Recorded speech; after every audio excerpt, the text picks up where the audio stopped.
Hello and greetings from Iceland.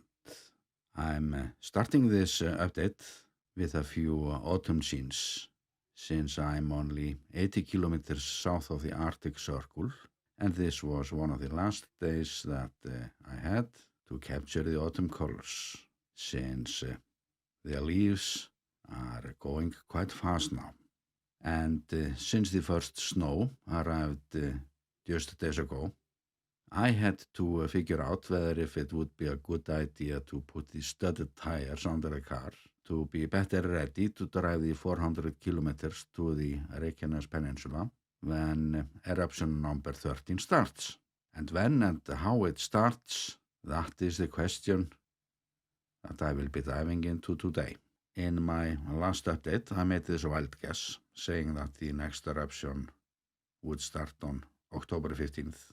Only 6 days away, and I'm already quite sure that it will not be the case, because judging from past eruptions, I would expect to see at least 5 or 10 earthquakes daily the last 2 or 3 weeks before the eruption starts, and that is simply not the case now. There is absolutely nothing happening there on the seismometers. So I was likely way too optimistic to say October 15th, unless we see some drastic changes in the next days. And as usual, the longer we have to wait, the more magma accumulates under there.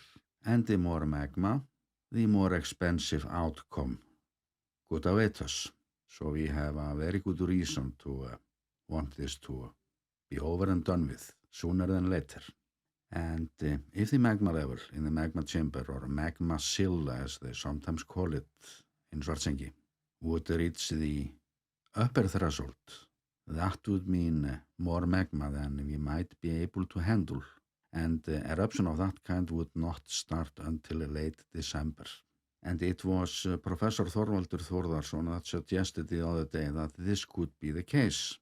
We might have to wait for more than 2 months for the next one. And all we know is that if the eruption would take off with such quantity of magma, that could mean a disaster for the village or the power plant and the Blue Lagoon, because those lava berms there, they can only hold so much.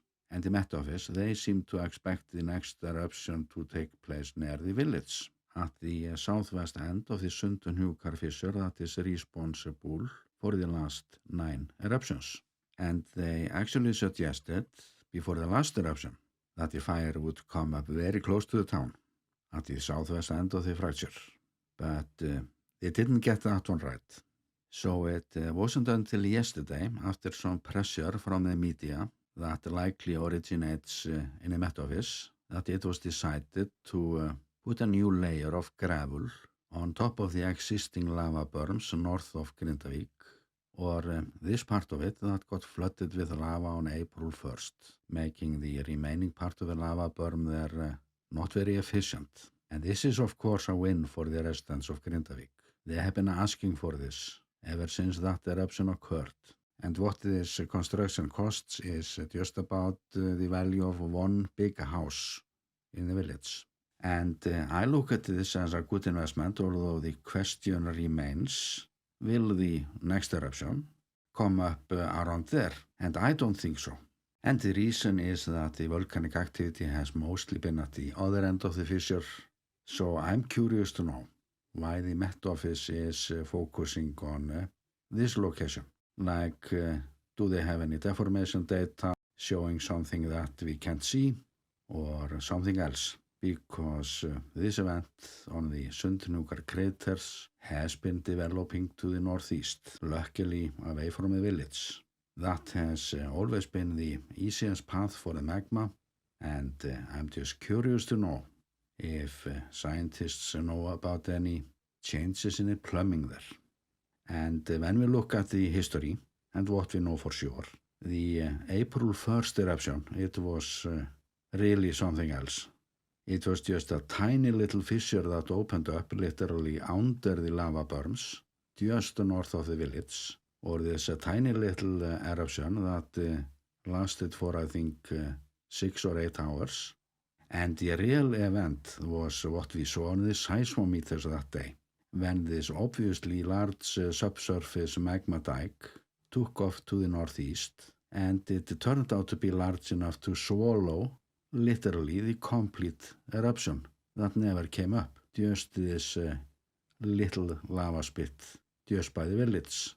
And this magma dike that swallowed the bulk of the magma that was supposed to erupt. That is a good story on its own that almost deserves a complete documentary. So one of the questions that I have is how far to the northeast can eruptions occur? Or as one might say, there are just so many openings possible there. And I am betting on the northeast passage for the obvious and logical reason that it has been the easy path for the magma.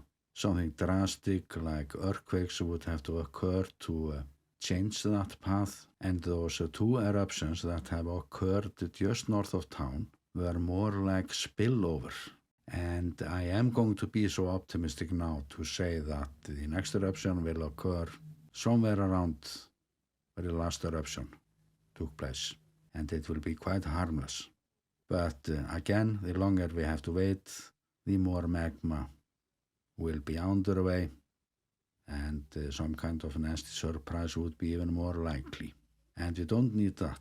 Been there, done that. And when the next eruption starts, I plan to be there, although I have already hours after hours of footage from there, from 12 eruptions in total, or already enough to make a documentary in many episodes about this at some point in time. But volcanic eruptions are always very photogenic.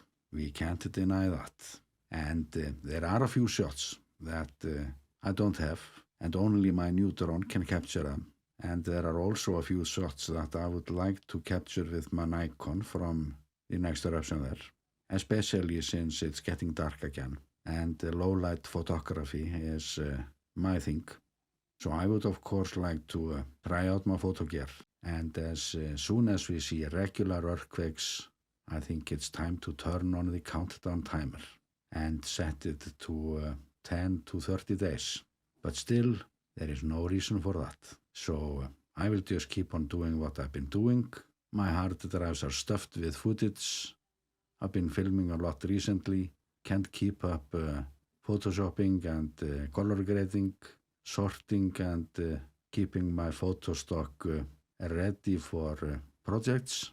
And that work has actually been going quite well. So I'm going to give myself some time in the next days to make more updates, because there are more things going on there, on the Reykjanes Peninsula and elsewhere. Always something going on. And with that, I'm sending you best regards from the volcano island, Iceland.